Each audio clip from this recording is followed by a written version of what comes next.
International student system is in a state of total and utter chaos. Incredible how bad things have gotten since he became prime minister. Trudeau has allowed fraud artists and fake colleges to take over the system. Relations with India has gone downwards. No one can come here as a student if they don't have a place to live. I'll stand up for Canada. My interest is this country, and I want to protect our people on our soil. I'm in favor of parental rights. Okay. Justin Trudeau has attacked parents and let parents raise their kids with their values on sexuality and gender. ਤੁਹਾਡਾ ਸਾਰਾ ਦਾ ਸਵਾਗਤ ਹੈ ਜੀ। ਮੈਨੂੰ ਇਸ ਵੇਲੇ ਖੁਸ਼ੀ ਹੋ ਰਹੀ ਹੈ ਕਿ ਸਾਡੇ ਸਟੂਡੀਓ ਦੇ ਵਿੱਚ ਵਰਚੁਅਲ ਸਟੂਡੀਓ ਦੇ ਵਿੱਚ ਮਿਸਟਰ ਪੀਅਰ ਪੋਲੀਏਵਰ ਜਿਹੜੇ ਕਿ we call it prime minister in waiting ਸਾਡੇ ਕੰਜ਼ਰਵੇਟਿਵ ਪਾਰਟੀ ਦੇ ਲੀਡਰ ਆਫ ਦਾ ਆਪੋਜੀਸ਼ਨ ਨੇ, ਉਹ ਸਾਡੇ ਸਟੂਡੀਓ ਦੇ ਵਿੱਚ ਇਸ ਵੇਲੇ ਆਏ ਨੇ। ਅਸੀਂ ਉਹਨਾਂ ਨਾਲ ਕੁਝ ਗੱਲ ਕਰਾਂਗੇ। ਪੀਅਰ, welcome to our studio. Thank you very much for having me. An honor to be with you today. My first question is regarding, because it's regarding with the Indian community a lot, the students. We are having so many students, especially in two metropolitan cities, Brampton and Surrey. And the balance of the student and the other population is not the way it should be, I guess. And the students are having so much problems as well. I guess it's a matter of not if when you become Prime Minister of Canada, how will you handle this situation so this can be balanced out to the rest of the country as well? Students not concentrating only just few cities only. Well, you're quite right. After 8 years of Trudeau, the international student system is in a state of total and utter chaos. Before Trudeau, it was a very successful program that everyone supported, that allowed us to bring talented, hardworking, ambitious young people to study here and even stay here for the long run, becoming model citizens. But Trudeau has allowed fraud artists and fake colleges to take over the system, to profit by lying to and ripping off the students and flooding our people, our communities with too many people for too few homes. So I would reverse the chaos Trudeau has caused by cracking down on shady consultants, by refusing visas for anyone who is not studying at a real college, polytechnic, or university. I would bring in tough laws to criminalize any outfit that's providing a fake educational program. I would also I would require that the educational institution highlight where the student is going to live before they arrive. So provinces want the students because it generates revenues for their universities. Well, my message to the provinces will be, okay, but then you have to create student housing for them if you want them to come. And if you have an earmarked house for a student, they can come and get a visa. But no one can come here as a student if they don't have a place to live, because we think it's unfair to have someone come from, say, the Punjab and then live under a bridge in Brampton or Mississauga. It's not right for them. It's not good for us. We need homes, and we will have a successful common sense student program when I'm Prime Minister. You're talking about housing, we have a very big housing problem. Yes. Not just the students, but the other people who are coming to this country, especially now refugees I have seen in downtown Toronto. They are waiting outside. The street is called Peter Street, and a lot of people there.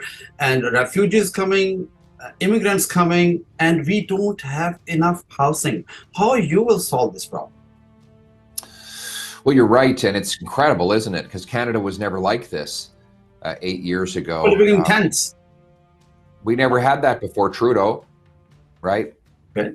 It's incredible how bad things have gotten since he became prime minister. The average rent has doubled. The average mortgage payment is up 150%. He's doubled housing costs. Right. Toronto is now considered the worst housing bubble in the world by UBS Bank. And according to the IMF, we have the worst mortgage debt of any country in the entire OECD out of 40 countries. This is the housing hell Trudeau has caused with his policies that inflate the market with too much government spending and block construction with too much government bureaucracy. So my common sense plan is to cap the spending, cut the waste to balance the budget so we can bring down interest rates. Second, we have to get the bureaucracy out of the way to build more homes. And here's how. I'll require cities permit 15% more home building per year as a condition of getting federal funds. I'll require every federally funded transit station be surrounded by high-density apartment complexes so that students and seniors can live next to the bus or train. I'll sell off 6,000 federal buildings and thousands of acres of federal land on which we can build. I'll speed up CMHC's approval of financing for apartments from 2 years to 2 months, and I'll fire the executives if they don't hit that 2-month target. This is a common sense plan to build homes and not bureaucracy and give our people an affordable place to live just as they had 8 years ago. That's great. Okay, I'm coming to India now.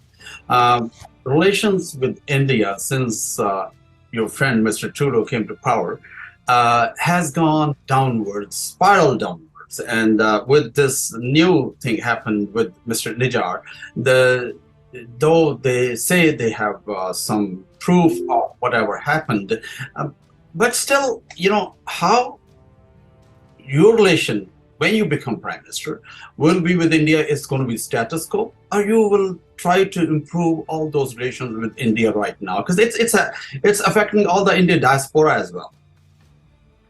I'll stand up for Canada. My interest is this country, and I want to protect our people on our soil.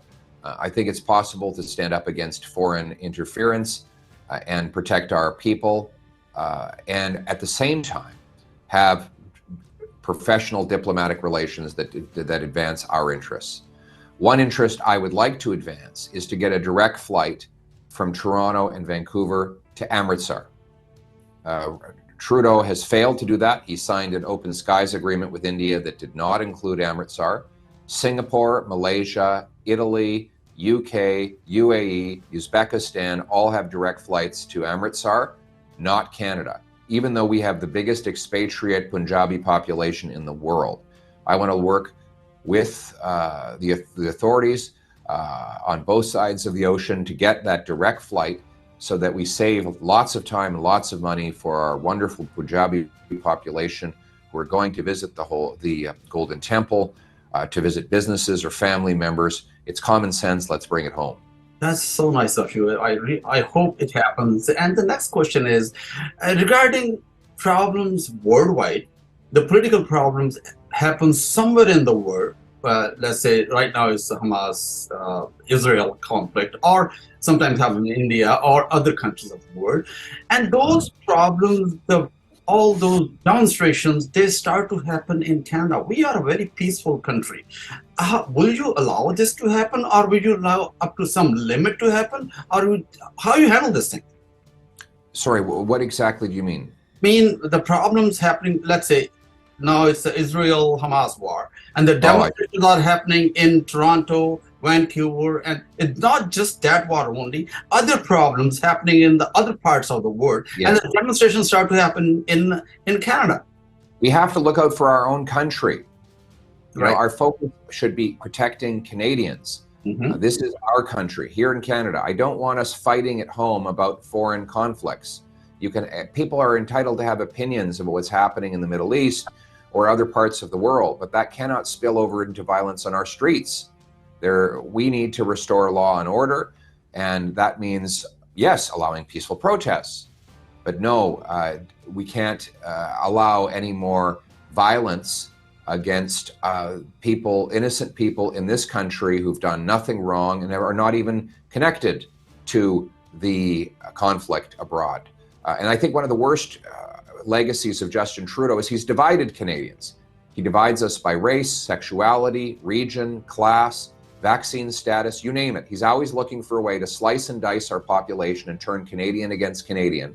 And now we are seeing the consequences of that extremely divisive approach from this Prime Minister. After 8 years, we're more divided than ever, and the country is more dangerous than ever. My common sense plan will unify us around a Canadian patriotism that puts our country first. My last question. Parental rights, are you in favor of schools not telling to the parents that whether the kid has change the name or change the identity or something like that. Are you in favor of that or not? I'm in favor of parental rights. Okay. Justin Trudeau has attacked parents because they want to be involved in their children's lives and because they reject his radical ideologies. I think he should butt out and let parents raise their kids with their values on sexuality and gender. Thank you kindly. I really appreciate that. Wish you all the best. Merry Christmas and Happy New Year to you and your family. Thank you very much. Thank you very much, dear friend. I wish you and all your listeners a wonderful holiday. And if anyone out